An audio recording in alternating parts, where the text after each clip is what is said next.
Hi there.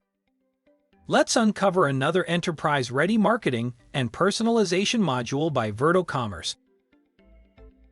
virtocommerce has a flexible marketing module that generates promotions that can be assigned to any organization, group of organizations, or users.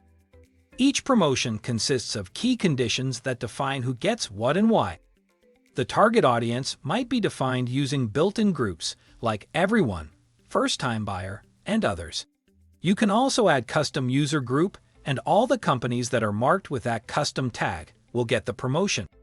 User groups functionality is a powerful way of personalization that allows you to link prices, promotions, and even products with the customers you choose. User groups might be added manually or through integration, so there are a lot of options. Promotion conditions defines the criteria upon which the target users will get the promotions. Conditions might relate to single products, to products parented by certain categories, or to combination of products in the cart, and so on. There are quite a bit of promotion effects available out of the box.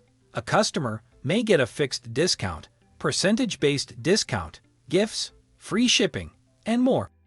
Available target audiences, promotion conditions, and promotions effects can be easily extended by the developers if required, so you shouldn't be limited to the built-in functionality. Technology is for business, not the other way around. Another important thing to mention is coupons functionality. Applying a coupon might be an additional condition that is required to activate the promotion. You can set a maximum number of coupons, uses in general or per user, as well as its expiration date. Thank you for watching. If you still have questions and want to learn more about Virto extensible modules, feel free to contact us to request a personal demo.